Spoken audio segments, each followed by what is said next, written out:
Oke, terima kasih semua yang mengikuti rancangan pada kali ini. Kali ini kita ada bersama kita Pak Andrea Chia yang berasal dari Indonesia, yang berada di Tangerang.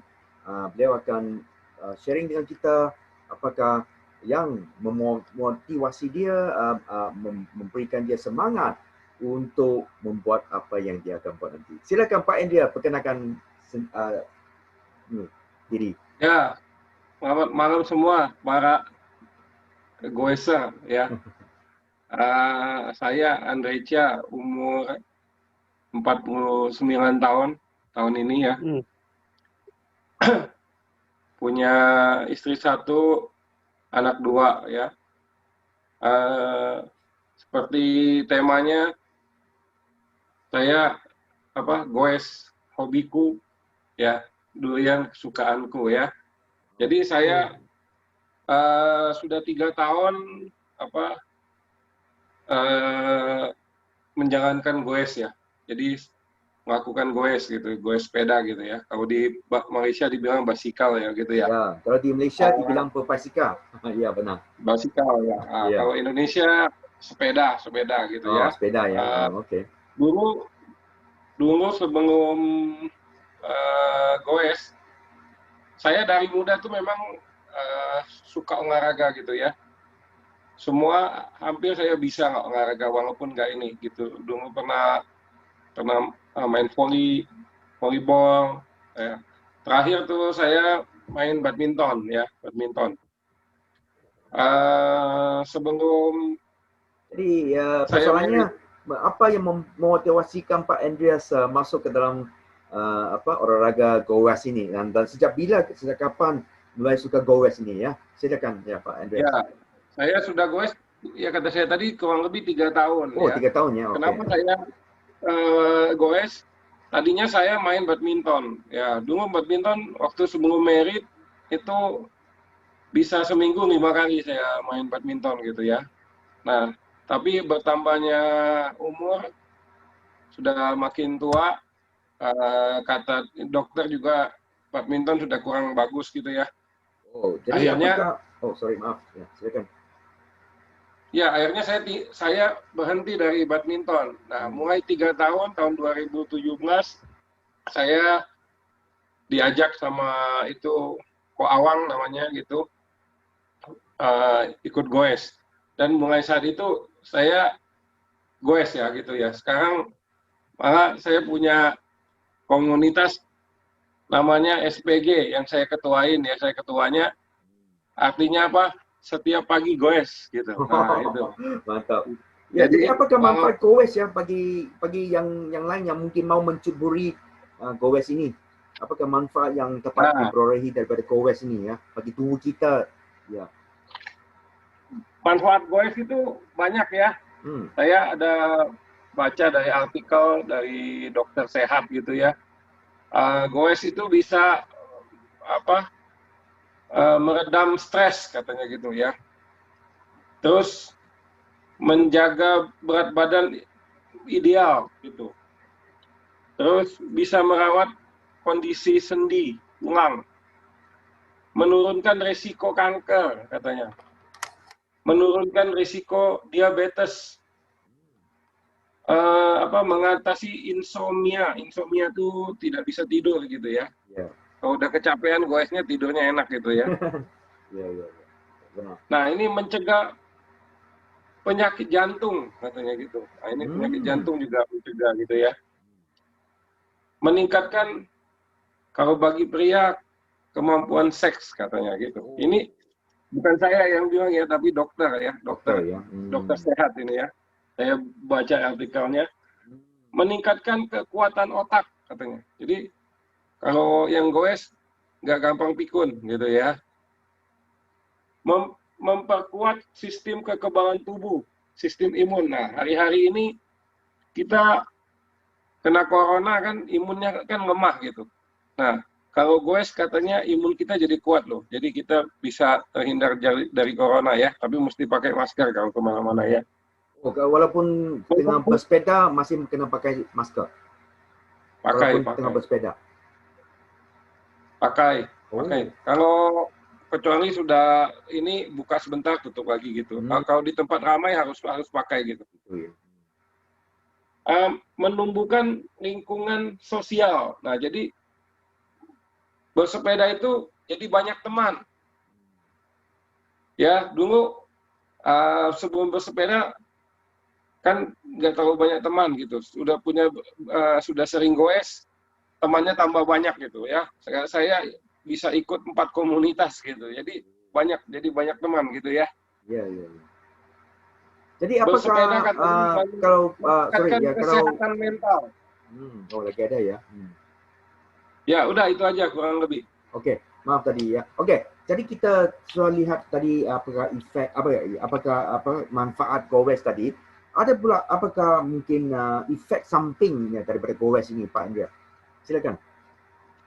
Efek sampingnya ya. Kalau ada. Efek samping ke goes ya. Kalau ada. Jadi bersepeda atau goes tidak dianjurkan bagi orang yang memiliki masalah sendi atau rematik. Oh, rheumatism. Yang tulangnya itu tidak dianjurkan gitu ya. Terus katanya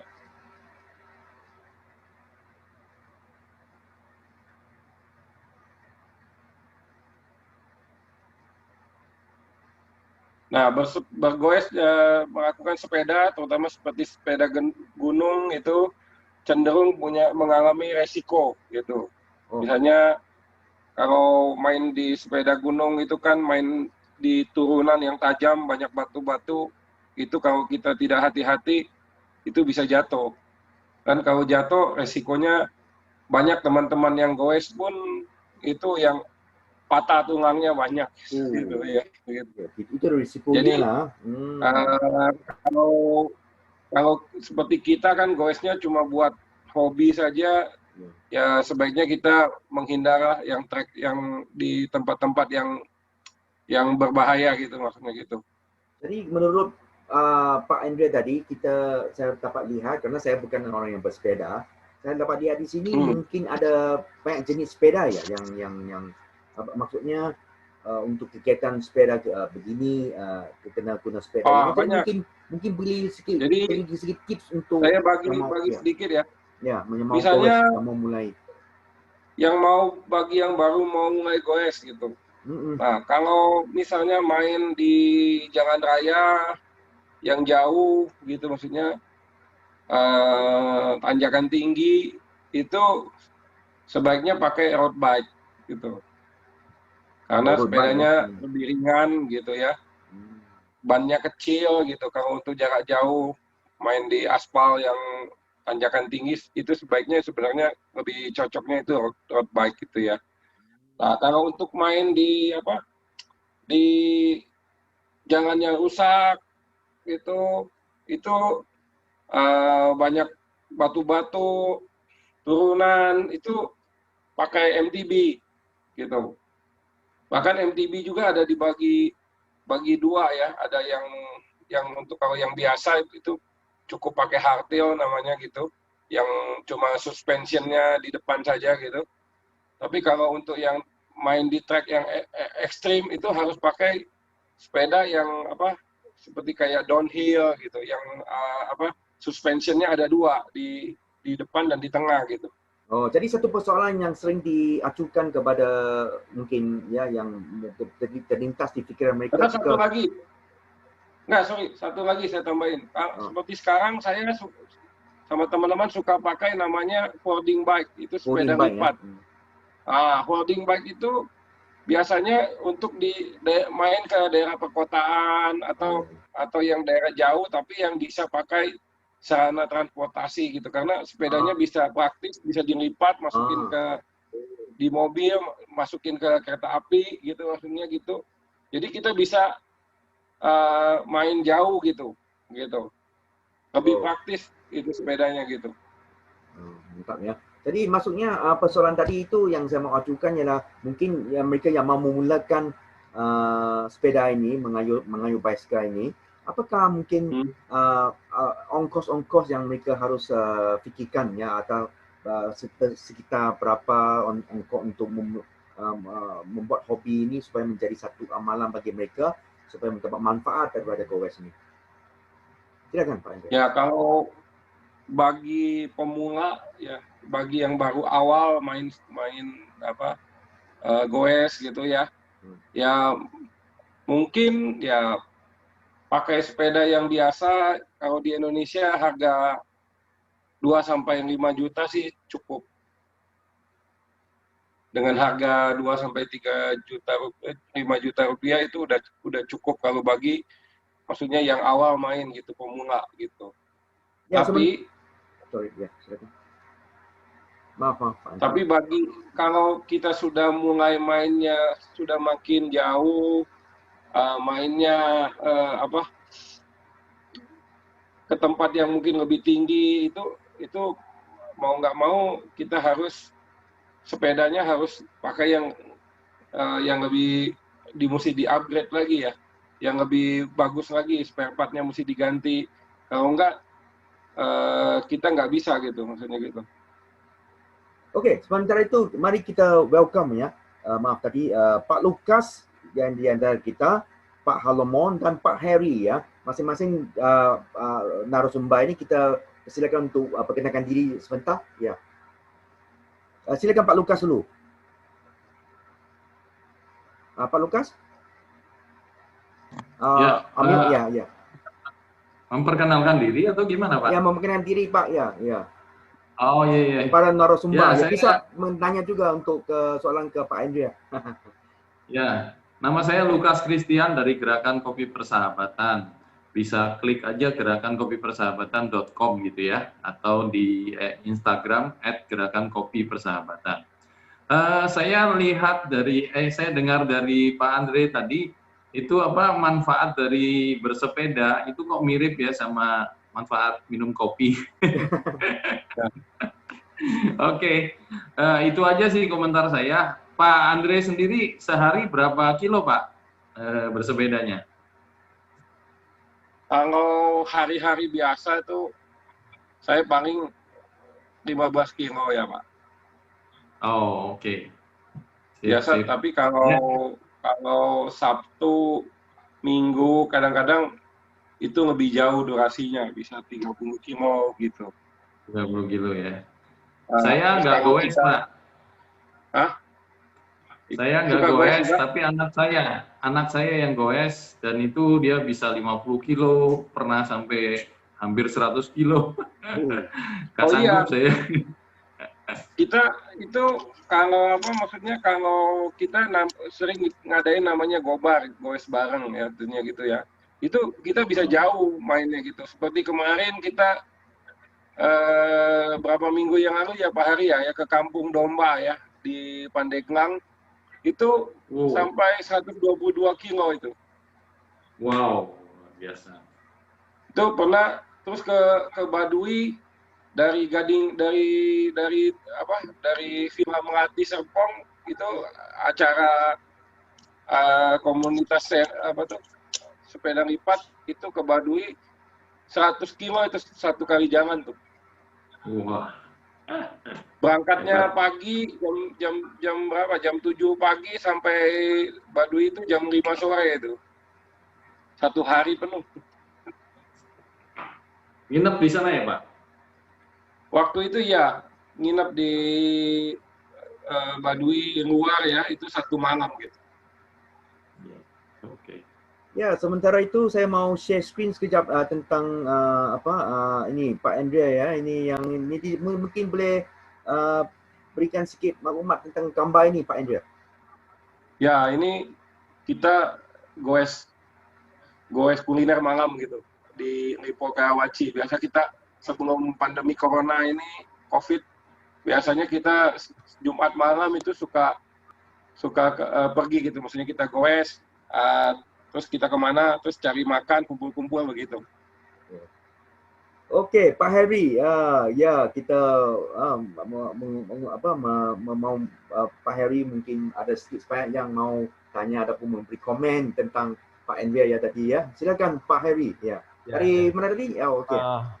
Ya, malam ya. Ya. Saya Hari ya. Saya sebenarnya tinggalnya di Jakarta, tapi kalau Sabtu Minggu saya suka ke Tangerang untuk main sepeda karena di Jakarta itu main sepeda kan tidak ada tempat ya. Di Tangerang masih banyak ya untuk tempat untuk main sepeda ya.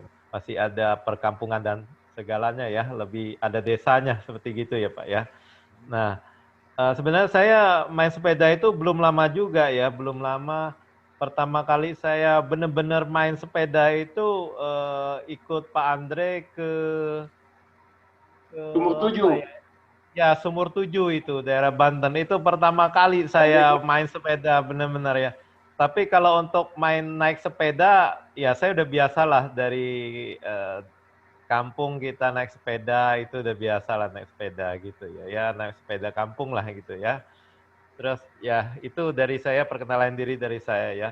Yang mau saya tanya Pak Andre, ada aturannya nggak ya? Misalnya seminggu itu maksimal kita boleh bersepeda berapa jauh gitu. Jangan sampai over atau kita jarang bersepeda akhirnya ya kalau kita diajak teman sepeda agak jauh dikit kita staminanya jadi nggak kuat karena jarang latihan gitu Pak. Gimana itu Pak Andre? Ya, kalau saya sih bagusnya sih ya seminggu 3-4 kali sih oke. Dan ya jaraknya lebih baik ya, maksudnya kita goesnya itu maksudnya itu rutin, walaupun pendek jaraknya gitu, tapi kita rutin daripada kita goes misalnya cuma 1 minggu sekali tapi sekali goes 50 kilo gitu maksudnya gitu. Lebih baik kita goesnya 15 kilo atau 20 kilo tiap hari, seminggu 3 kali gitu. Dan dapatnya juga kan lumayan gitu. Daripada kita 1 minggu sekali. Dan biasanya kalau kita olahraga, saya kan dulu main voli, main badminton gitu. Kalau kita 1 minggu 1 kali, itu jaraknya tuh terlalu jauh. Tubuh kita itu gimana ya? Kita tiap hari makan ya, maksudnya gitu. Tapi kita olahraganya cuma seminggu sekali gitu, itu nggak bagus. Lebih baik jaraknya nggak terlalu jauh, tapi rutin gitu. Daripada jauh tapi cuma 1 minggu sekali gitu. Ya idealnya tiga kali cukup lah, kalau misalnya 3 kali gitu. Nah, untuk yang jauh itu event-event tertentu aja gitu. Dan kalau bagi pemula itu nggak disarankan untuk ikut yang langsung jauh gitu maksudnya gitu. Jadi seperti olahraga apapun juga itu semuanya itu bertahap ya. Seperti saya pertama kali goes mungkin hanya 5 kilo gitu. Terus besoknya tambah lagi 5 kilo ini sudah bisa gitu. Durasinya ditambah lagi, ditambah sampai akhirnya sekarang misalnya 50 kilo bisa gitu. Jadi nggak dianjurkan bagi pemula mau langsung goes, langsung instan, langsung mau jarak jauh. Nah itu bisa bahaya gitu. Oke Pak, ya terima kasih ya. Iya. Wah ini jika saya lihat di sini untuk penonton-penonton yang mungkin berada dari luar Indonesia, mungkin umpamanya di Malaysia ya, mungkin Pak Endra boleh terangkan di mana tempat ini dan ya kawasannya ke mana ya Pak Endra? Nah ini kita goes ke Bogor ya. Oh Bogor, oke. Silakan. Ke Bogor, jadi dari sini dari Cederaya kita goes sampai ke Tangerang itu ke stasiun Pasar Anyar namanya. Dari situ kita naik, kalau di Malaysia adalah kereta api ya. Kalau kita sini KRL namanya gitu. Jadi kita naik beda ya. Sepedanya ini kita karena sepeda lipat itu bisa boleh masuk ke dalam kereta. Kita masuk, nah sampai di Bogor kita baru main sepeda lagi gitu. Jadi itu lagi ke Bogor ya, goes ke Bogor itu. Ya menarik sekali ya. Soal ke mana-mana goes ini ya, sampai ke Bogor, sampai ke mana-mana ya. Ada keinginan nak bersepeda di Malaysia tak Pak Endra? Ada. Dulu sebetulnya kita ada rencana mau ke Ipoh ya. Oh oke. Cuma waktu itu karena keburu ada COVID ini gitu. Tadinya kita rencana mau bawa sepeda lipat, kita mau ke Kuala Lumpur, sudah ada berapa orang yang oke. Nah, dari Kuala Lumpur itu kita sampai dari Kuala Lumpur kita mau goes itu sampai ke Ipoh. Wow. Ya, Gitu. ya. Para sumber yang Nanti seterusnya setelah selesai COVID mungkin bisa dijalankan itu gitu. Kita ada rencana mau ke sana gitu. Ada ya. Mungkin di cari ya. Musangking gitu kita di sana gitu. Ya. Musangking. Ya, para sumber yang seterusnya ya Pak Halemon. Pak Halemon bisa perkenalkan diri sekejap dan ada beberapa pertanyaan untuk Pak Andrea. Silakan. Pak Halemon. Boleh unmute. Oh, mungkin dia tak kedengaran lah. Okey, tak apa-apa. Kita teruskan langsung aja ya.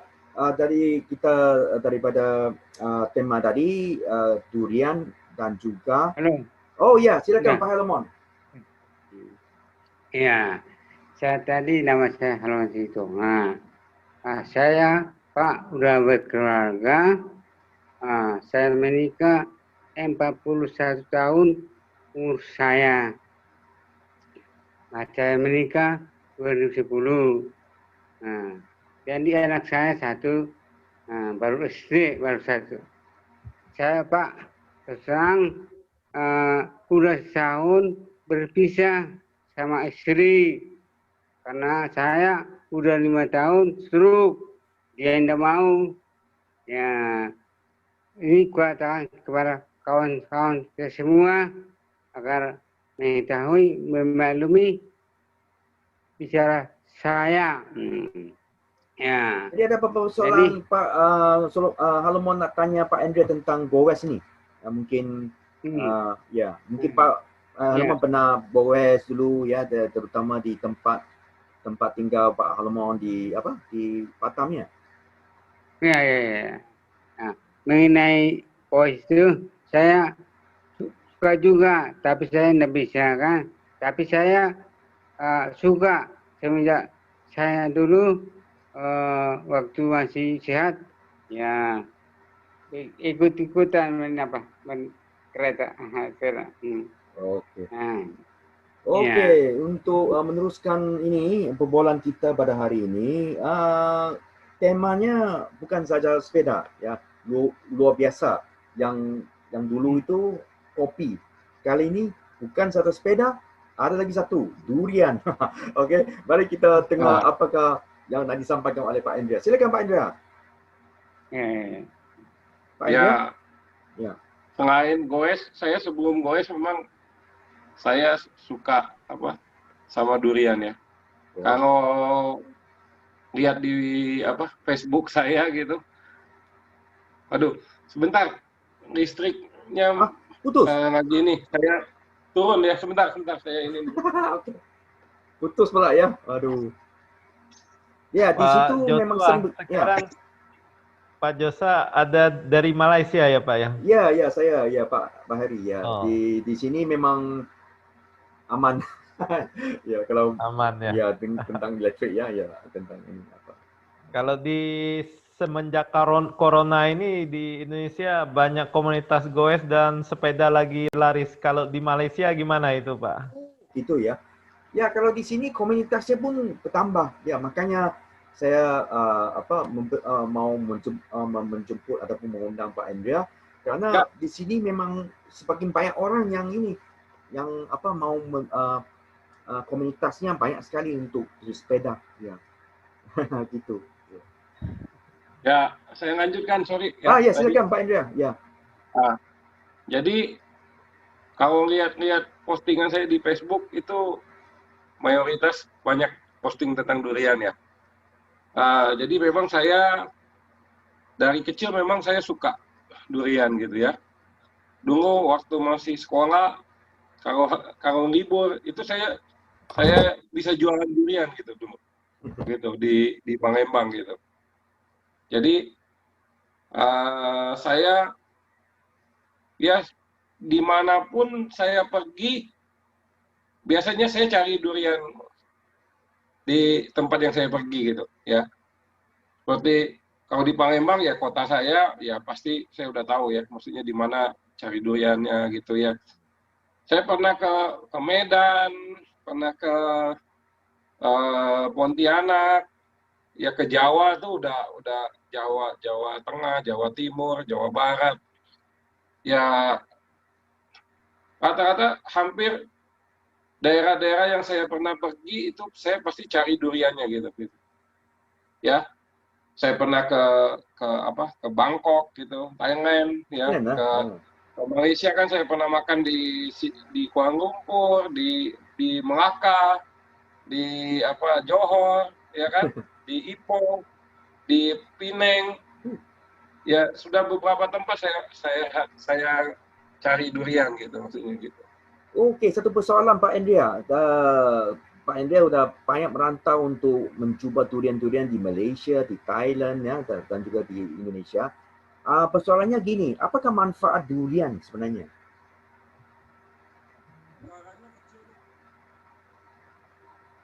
Ya Pak Andrea?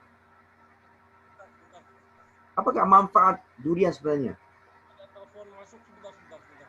Tak dengar.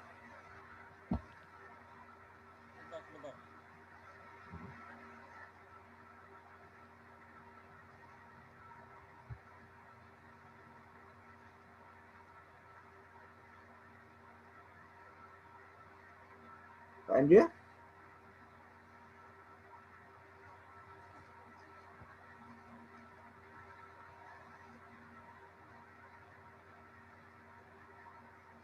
Halo? Tak dengar ya? Halo?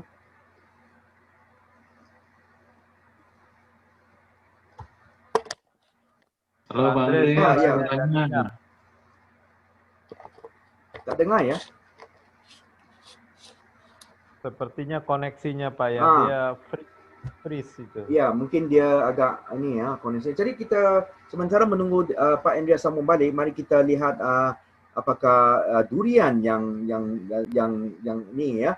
Ini adalah kita lihat nanti durian yang ini kalau kita lihat kalau tak salah ini adalah durian yang yang dinamakan sebagai Musang King. Tapi kita coba lihat nanti Pak Andrea sambung kembali kerana mungkin tariannya itu agak kurang memuaskan ya. Pak Andrea masih boleh sambung kembali? Tak kedengaran ya? Ya sebentar. Saya kirim Pak Abeng dulu. Oh ya. Ini dia. Jadi ini duriannya yang mungkin nanti Pak Andrea bisa terangkan ciri-ciri durian ini. Jadi kalau kita lihat di sini ya adalah satu macam pintang kan? Macam satu pintang sini. Berarti dia adalah yang itu durian Musang King ya, tapi bukan semua yang berpintang begini adalah Musang King ya. Nanti kita tunggu Pak Andrea yang akan menjelaskan tentang ciri-ciri karena dia lebih memahami ya tentang durian ini ya. Sementara itu kita tunggu dulu, mungkin ada sedikit masalah teknikal ya. Oke, lanjutkan lagi. Suaranya kurang. Ya, suaranya kurang Pak Andrea. Suaranya kok tidak ada ya? Sekarang ada. Masalah teknikal ya. Bentar ya. Sekarang ada. Okey, kita tadi sempat melihat wajah satu durian. Mungkin Pak Andrea bisa share ini. Bisa nampak ya? Suaranya saya kecil sekali nih. Sekarang dah okey? Enggak, saya dengar suara Pastor Joshua kecil sekali. Oh gitu. Coba sebentar. Sekarang Saya keluar dulu sebentar ya. Saya keluar sebentar. Ya, silakan. Ya, sementara itu kita welcome ya Yuli Suryanti ya, mungkin bisa perkenalkan diri. Oh, Pak Abing. Ya, apa kabar Pak Abing? Ya, selamat malam semuanya. Ya, bisa perkenalkan diri Pak Abing. Ya, aduh. Perkenalkan diri ya. Nama Ya. saya Abeng. Saya tinggal di Kota Tangerang. Istri 1, anak saya 2. Ya. Hmm. Silakan, Saya silakan. di ya, itu aja mungkin saya di komunitas Pu Gospel di regional Banten. Oh, mantap, mantap. Ya. Jadi kita Baterai saya ya. Apa ada persoalan nanti acukan kepada Pak Andrea nanti. Ya. Lama kita tak ketemu ya Pak Aping ya. Dah berapa lama?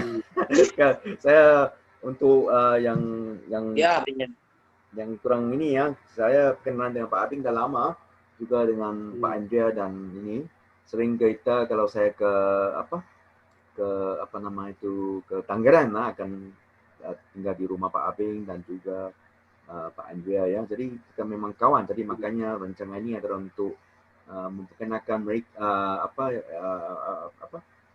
tentang durian dan juga tentang apa nama itu. Okey, ini Andrea J masuk kembali. Silakan.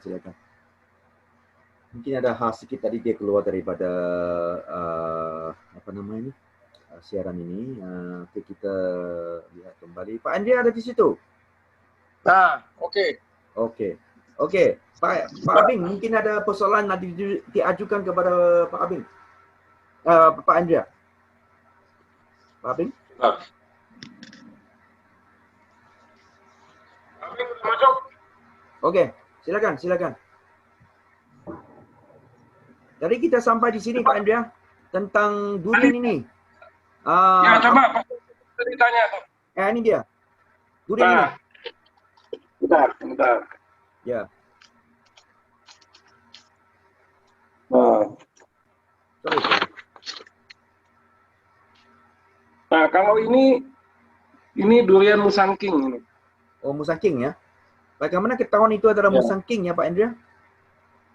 Kalau musangking itu di bagian bawahnya itu ada seperti 5 bintang. Oh, 5 star lah. Nah, 5 star itu seperti itu ada 5 bintang itu. Itu apa? Itu ciri durian musangking gitu ya. Gitu ya. Jadi di antara durian-durian yang pernah Pak Andrea makan tuh mana yang paling suka ya Pak Andrea? Kalau saya paling suka musangking ya. Oh, kenapa sih? Karena dia apa teksturnya lembut gitu, terus rasanya lebih manis gitu. Bijinya isinya tebal gitu. Nah, sebelum bahas durian saya mau bahas ini dulu. Kita kan seperti kayak Pak Hari tadi bilang takut makan durian ya, takut karena kolesterol ya. Mungkin bukan hanya Pak Hari gitu ya. Mungkin sebagian besar orang yang ini banyak takut makan durian katanya gitu ya. Dia sebenarnya mau makan durian tapi takut kena kolesterol katanya makan durian ya gitu ya. Nah, saya makan durian tiga buah pun nggak kena kolesterol ya. Cuma gini, kita makan durian itu harus lihat gitu. Kalau duriannya sudah lembek gitu, sudah alkoholnya tinggi, itu jangan dimakan. Gitu. Ya. Nah, jadi durian kalau durian itu untuk orang yang macam gulanya tinggi ya, bisa dimakan enggak Pak? Ya. Durian itu kalau yang sudah terlalu matang itu dia punya kadar gulanya tinggi dan dia punya alkoholnya juga tinggi gitu. Nah, jadi bagi itu sebenarnya durian yang seperti gitu sudah tidak layak untuk dimakan. Jadi kalau durian itu kalau kita buka itu dia kelihatannya tuh kering gitu ya, gitu maksudnya tidak berantakan dibuka, tidak becek begitu. Jadi buahnya juga kuning, bagus gitu maksudnya. Ini coba Pastor Joshua klik yang ada gambar duriannya itu yang ada sudah dikupas duriannya. Oh iya. Nanti ya, tunggu sebentar aku akan coba yang ya. Nah, sebelum itu saya ini dulu bacakan dulu ya gitu ya. Ya, silakan. Saya bacakan dulu. Nih, pada dasarnya durian adalah buah yang kaya dengan kandungan gizi. Itu mengandung kalium, mengandung serat, zat besi, vitamin C, sampai vitamin B kompleks terdapat di dalamnya. Lantas apa katanya yang perlu ditakutkan katanya? Kebanyakan orang tidak menyukai durian karena seperti kata Pak Hari, takut kolesterolnya melonjak ya setelah memakan durian ya. Nah, tapi faktanya durian itu betul mengandung kolesterol, tapi itu mengandung kolesterol namanya kolesterol tak jenuh. Kolesterol itu kan ada dua macam ya. Ada kolesterol tak jenuh, ada kolesterol jenuh. Oh, di atas sama yang atas. Kalau durian ini termasuk kolesterol tak jenuh, kolesterol yang baik. Nah, kolesterol yang jahat itu kolesterol yang jenuh. Itu dari apa? Itu dari apa? Dari daging merah, makanan laut, seafood, susu, keju. Itu yang kolesterol jahat gitu ya. Kalau sedangkan durian itu mengandung lemak tak jenuh tunggal katanya, yang sebenarnya dapat fungsinya apa? Menurunkan kadar kolesterol yang berbahaya gitu. Dan katanya memoderasi tekanan darah tinggi Anda. Ini menurut penelitian Dr. Teresa Chong ya dari Changi General Hospital. Nah, jadi Teresa itu mengatakan tidak benar durian mengandung. Nah, ini contoh durian yang layak dimakan. Jadi duriannya itu kalau kita buka warnanya bagus, kuning, ya dia kering, tidak basah gitu. Nah, ini kadar gulanya, kadar alkoholnya tidak terlalu tinggi gitu. Ini yang layak dimakan. Tapi kalau sudah basah itu tidak layak dimakan gitu. Saya pun ya maksudnya kalau beli durian, kalau saya buka duriannya sudah basah, itu saya sudah tidak mau makan gitu maksudnya gitu. Nih, menurut saya bacakan lagi ya, Teresa Chong, dokter Teresa menekankan tidak benar durian memiliki kolesterol yang jahat. Justru kadar kolesterol yang terdapat di dalamnya itu adalah 0 katanya. Jadi kolesterol itu ditemukan justru pada makanan yang mengandung lemak jenuh itu seperti daging merah, makanan-makanan laut, seafood, udang, cumi, itu kolesterolnya sangat tinggi gitu ya. Nah, yang ditakutkan menurut Dr. Teresa ya, yang ditakutkan dari durian itu bukan kolesterolnya, tetapi dari besarnya kalorinya gitu. Karena satu buah durian ukuran sedang itu setara dengan kebutuhan kalori sehari-hari kita satu hari, gitu katanya. Jadi satu durian itu kadar kalorinya itu cukup untuk orang makan satu hari. Jadi kadar kalorinya tinggi gitu. Dan katanya mengandung apa? Gulanya juga tinggi. Nah, itu tapi kata saya tadi kita mengakarinya itu kita makan duriannya jangan yang sudah terlalu matang. Kalau yang sudah terlalu matang, udah basah, itu kadar gulanya sangat tinggi, alkoholnya tinggi, itu sebaiknya nggak layak dimakan. Tapi kalau kita makan yang seperti yang saya di foto tadi, yang kering begitu, yang bagus, itu tidak ada masalah gitu, maksudnya gitu. Ya, lanjut, Mas Joshua. Ya, oke. Para narasumber yang lainnya yang ada pertanyaan tentang durian yang nanti ajukan kepada Pak Enja, ya menarik sekali ya.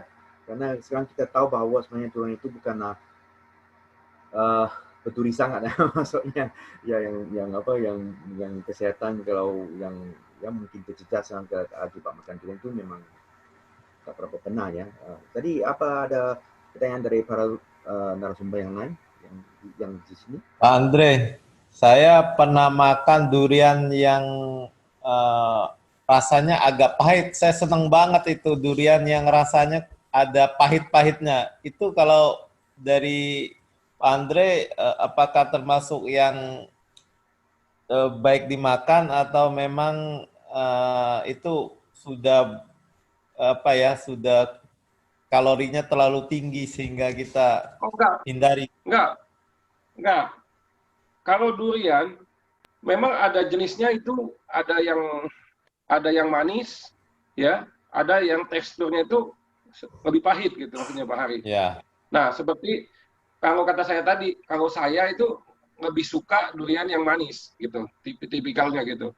Seperti favorit saya itu musangking gitu. Nah, tapi ada juga durian kalau di Malaysia itu, nah seperti yang digambar ini ya, ini namanya duri hitam namanya.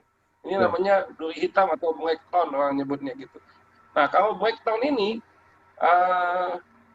rasanya ada pahit gitu maksudnya gitu. Beda dengan musangking gitu. Jadi setiap orang kan punya selera masing-masing. Ada yang suka yang manis, ada yang suka yang pahit. Kalau rasa pahit atau manis itu tidak mempengaruhi itunya ya Pak. Kalau yang manis mungkin kadarnya tinggi, kalau yang pahit rendah, enggak, sama aja. Cuma taste-nya saja gitu ya, rasanya aja. Ya cuma kata saya tadi yang membedakan itu, mau durian apapun juga, kalau mau aman, kalau kita carilah durian yang kalau kita buka itu yang kering gitu, jangan yang basah. Kalau sudah basah, sudah becek begitu, jangan dimakan itu tidak bagus.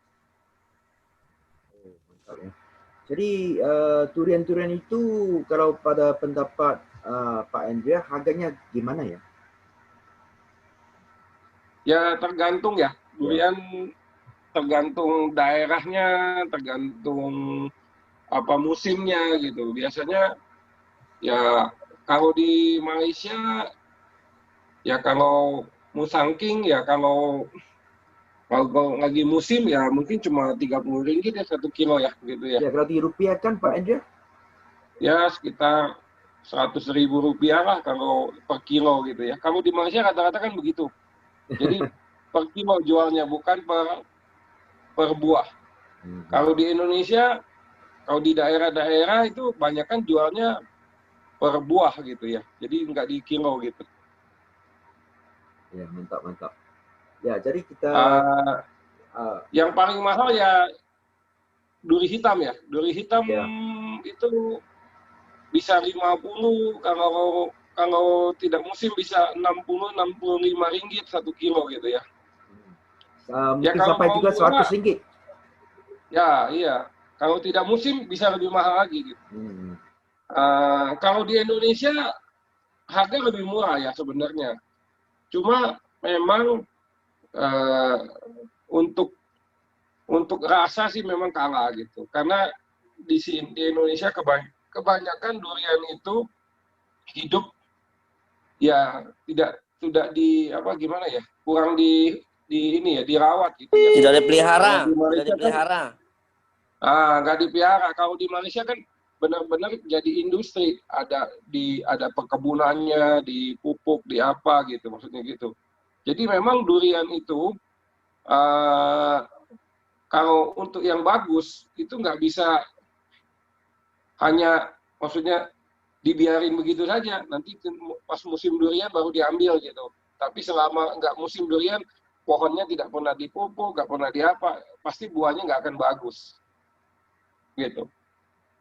Ya mungkin kita boleh dengar daripada Pak Abing ya, juga satu orang penggemar durian. Mungkin Pak Abing boleh ceritakan tentang pengalaman Pak Abing memakan durian ini. Silakan Pak Abing. Ya, saya 2016 kita sama Pak Andri ini juga sama buka bisnis durian. Nama ininya Bengdul, Pondok Indah Bengdul. Kita pernah teman-teman join, ada 55 orang, satu sahamnya kurang lebih 5 juta. Waktu itu kita dapat 110 saham dalam waktu pengumpulan uangnya itu kurang lebih 2 minggu ya. Jadi dan ya itu juga uangnya habis juga dalam waktu 3 bulan habis.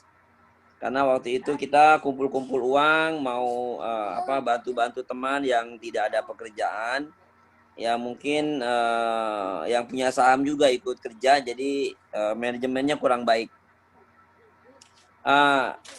Karena kita di komunitas itu suka durian, jadi kenapa kita buka toko durian supaya kita bisa menikmati berbagai macam durian. Waktu itu saya dalam waktu 3 bulan, mungkin waktu saya habis kurang lebih mungkin sekitar 1 bulanan lah. Saya ke beberapa daerah, ke semua daerah di Indonesia, sampai ke semuanya saya datengin gitu loh, itu durian. Terakhir kita mungkin kalau di Jawa Tengah ada yang namanya durian bawor ya. Durian bawor itu seperti apa namanya ya, seperti musangking sih, hampir kayak musangking sih. Jadi itu duriannya kalau di Indonesia dinamanya durian bineka. Durian bineka itu apa namanya, di dalamnya itu bisa warnanya itu bisa beberapa warna. Ada kuning, ada agak kemerah-merahan. Karena kenapa? Karena itu dikawinkan dari durian musangking dengan durian lokal. Jadi pohonnya itu bisa di bawah akarnya itu ada bisa 10, ada 15 akar yang dikawinkan, dijadiin satu gitu loh. Jadi namanya itu durian bineka. Nah itu mungkin juga penyediaannya di Jawa Tengah itu juga terbatas gitu loh. Waktu kita buka, kita udah order kurang lebih 1 ton ya, cuman datang mungkin cuma 200 kilo. Dan beratnya lumayan juga, kayak duriannya kayak durian Bangkok, besar-besar, berat-berat. Itu bisa ada yang 3 kilo, paling kecil 3 kilo.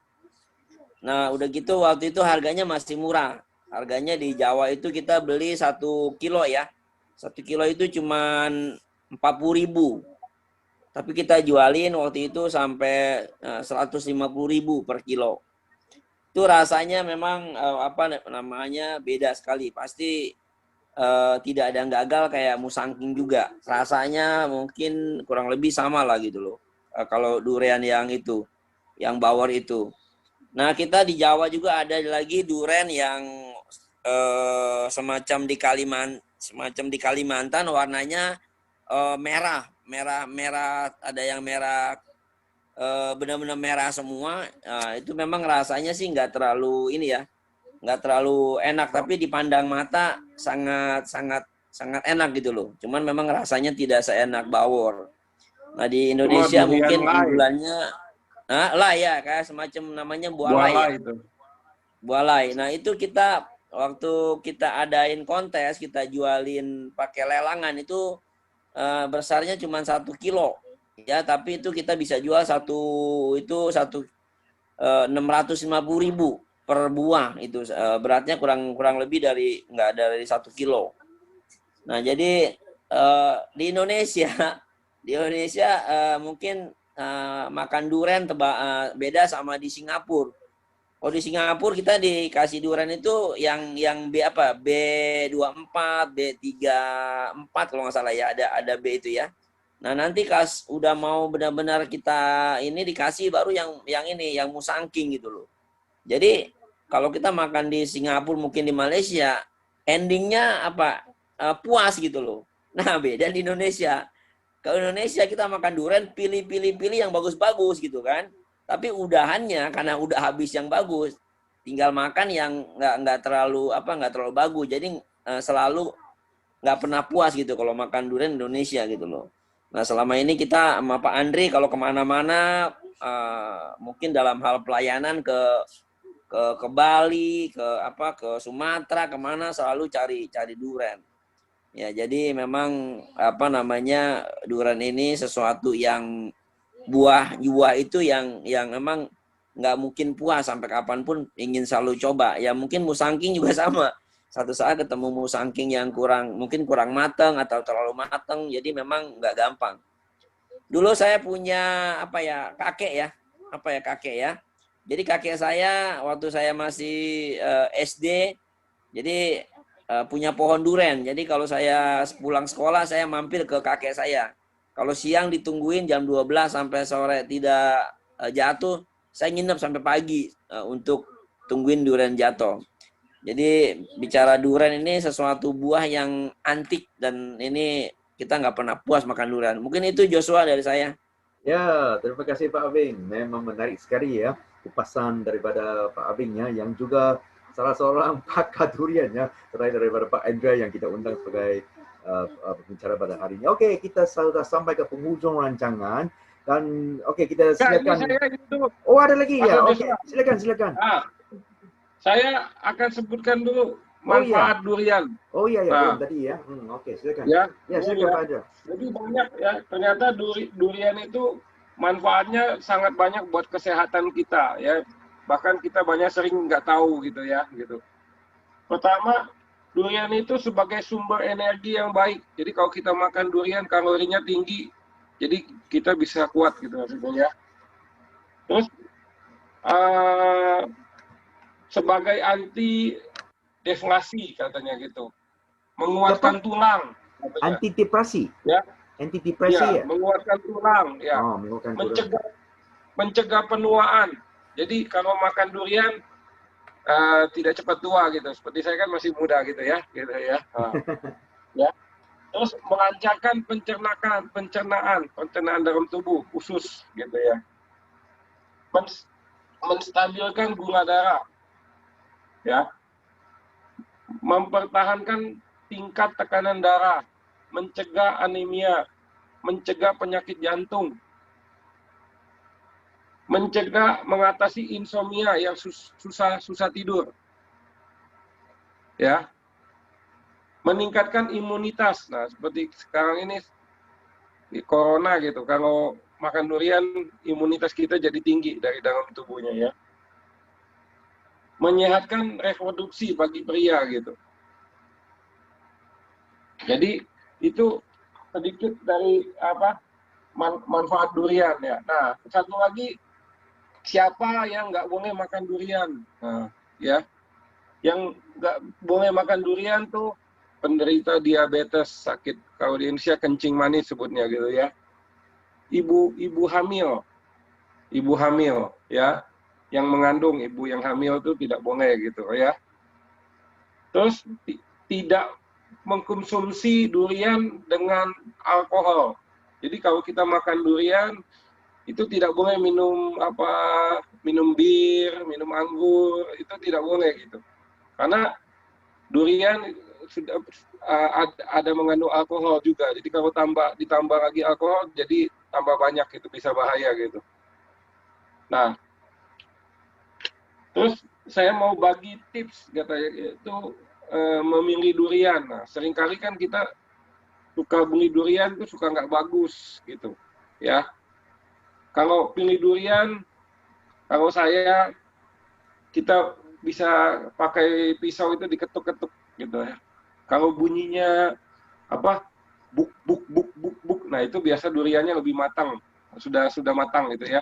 Terus bisa digoncang, kalau kita goyang-goyang dia seperti ada goncangan gitu maksudnya gitu. Itu ciri kita buka dulu, kita coba sedikit dulu, itu salah satu caranya gitu. Sebenarnya kadang-kadang pedagang durian banyak yang nakal juga, duriannya suka dikasih disuntik pakai kimia biar manis gitu. Durian nggak manis disuntik pakai manis gitu. Nah, kalau kita coba, kita bisa bedain yang manisnya alami sama manisnya pakai obat gitu. Itu kalau yang sudah pakai obat itu sudah tidak baik gitu. Nah, ini foto waktu saya goes ke Bogor ini. Ini makan durian Rancamaya. Ini termasuk bagus juga duriannya ini, durian Rancamaya ini. Ya, lanjut. Di Indonesia ya Pak Anja? Iya, di Bogor ini. Oh. Ya. Bogor ya. Kalau di Indonesia yang bagus, di Medan bagus. Duriannya juga banyak yang bagus. Saya pernah makan di daerah dekat Danau Toba itu ada durian yang tidak ada durinya ya, durian gundul gitu, durian gitu. Tanya Pak Abeng, duriannya enak gitu. Durian botak sama juga tuh. Iya, durian gundul itu di dekat di Danau Toba itu duriannya bagus tuh. Nah, kalau Di Jawa ya itu seperti tadi durian bawor itu bagus. Durian bawor itu durian kawinan antara durian montong sama durian lokal Indonesia gitu. Nah, kalau di Malaysia kan tadi sudah kan banyak di Malaysia, ada musangking, ada duri hitam, ada D24, ada udang merah. Tapi memang yang paling top sih musangking di Malaysia gitu. Kalau di Thailand yang terkenal durian montong gitu. Tapi sebenarnya di Thailand itu ada satu jenis durian lagi yang di sini orang jarang ada gitu, namanya durian kanyo. Kanyo itu bahasa Thailand artinya tangkai panjang, arti kanyo itu. Jadi duriannya kalau durian montong kan besar. Kalau kanyo itu duriannya tidak terlalu besar gitu. Tapi dia warnanya bagus sekali. Durian kanyo rasanya juga seperti musangking gitu. Durian kanyo itu di Thailand itu. Kalau di Indonesia cukup banyak juga. Saya pernah makan di Bali. Di Bali itu di Singaraja itu duriannya juga bagus gitu. Nah, cuma perbedaannya kenapa di Indonesia sama di Malaysia lebih bagus di Malaysia. Di Indonesia itu duriannya kurang dirawat untuk hidupnya gitu. Kalau di Malaysia kan lebih dirawat, dipupuk segala macam. Terus di Indonesia yang di kota-kota durian suka nggak bagus. Kenapa? Durian belum matang itu sudah dipetik, akhirnya dijual. Jadi bukan durian yang jatuh gitu, jatuhan gitu. Kalau yang durian jatuhan sebenarnya juga enak, lebih sudah manis. Tapi kalau yang durian dipetik itu dari batangnya belum matang sempurna sudah dipetik, walaupun nanti didiamin berapa hari dia matang, tapi rasanya itu beda gitu, tidak begitu manis gitu. Jadi itu aja, Mas Joshua. Ya, ada yang mau ditanyakan lagi? Ya, ada. Oh ya, ini ada satu Pak Erwan Gunawan, ya mungkin silakan. Ya itu teman. Oh, teman Kowes kah, teman durian? Oh, teman FGB nih. Oh, oke. Ya, teman FGB. Maksudnya durian juga apa dia? Ya, silakan Pak Ewan untuk memberi satu dua patah. Silakan Pak Ewan. Ya. Oh ya Pak Ewan. Tuh, sorry. Baru bisa datang, baru bisa masuk. Tadi urus nasabah masuk rumah sakit dulu. Oh iya. Ya. Jadi mungkin kalau Pak Andre bicara duren terus, tapi saya belum pernah dikasih duren sama dia, Pak Joshua. Oh. Ya. Oke, kita sudah sampai ke hujung rancangan pada kali ini, dan jangan lupa 2 minggu kemudian akan lagi ada satu pembicara yang akan ke udara, yaitu adalah Pak Winston Tuang dari Australia. Sehingga itu kalau ada apa-apa pertanyaan yang terakhir mungkin yang disampaikan ke Pak Andrea, silakan para narasumber yang ada di sini. Karena rancangan ini akan kemana-mana nanti ya. Ya, silakan Pak Abing, ada apa-apa soalan? Mau tanya Pak Harry. Pak Andre, selama beli durian, apakah pernah ketemu durian musangking yang dijual di Indonesia atau di Jakarta ini, Pak? Musangking sekarang sudah mulai banyak ya ditanam di Indonesia gitu ya. Kalau di Tangerang ada, di daerah Rumpin. Rumpin itu Serpong ke dalam dekat arah Cisauk itu, Pak Beng. Oh, jadi musangking juga bisa namanya tumbuh. Pak Yohanes ya, namanya Pak Yohanes ya. Ya, Pak Yosia yang punyanya namanya. Yosia, Ya. Pak Andre, musangking juga bisa tumbuh di Indonesia juga atau hanya di Malaysia ini? Bisa, Pak. Oh, bisa ya. Di Indonesia sudah banyak ya. Sudah banyak musangking yang hidup di Indonesia, sudah banyak yang bagus juga gitu. Yaitu biasanya yang ditanam di Indonesia itu sudah perkebunan yang sudah ya seperti di Malaysia juga sudah perkebunannya sudah dirawat gitu. Di Indonesia cukup banyak, di Tangerang ada, itu kalau di Jawa Tengah juga ada daerah Brongkol itu namanya. Itu juga ada durian musangking di sana gitu. Cuma masalahnya di Indonesia harganya terlalu mahal gitu. Kalau sudah yang ditanam di Indonesia pun harganya terlalu mahal. Sebagai gambaran misalnya di Malaysia kalau lagi musim itu paling harganya 1 kilo 100.000 sampai 150.000 1 kilo. Ya, sedangkan di Indonesia itu bisa 250.000 sampai 350.000 per kilonya. Jadi di sini terlalu mahal gitu, maksudnya gitu. Makanya kurang ini ya, mungkin peminatnya gitu ya. Jadi bisa Pak, di Indonesia sudah banyak kok yang tanam musangking udah banyak kok. Oke Pak, saya tunggu nanti kalau goes sama Pak Andre diajak goes ke durian itu Pak ya. Ya, nanti kalau musim durian, kalau goes sama saya boleh tanya itu, kalau ada tukang durian pasti kita mampir tuh, makan durian gitu. Oke. Oke, Ya. jadi ya mantap, kita tamatkan rancangan ini dulu, baru kita teruskan ya untuk apa omong-omongnya di sini. Oke, Ya, terima sudah selesai kasih. kita bisa ngobrol-ngobrol nggak apa-apa gitu, Ya. bebas, acara bebas. Ya, bebas. Nanti kita tamatkan ini dulu, oke? Jadi jumpa lagi 2 minggu dari sekarang.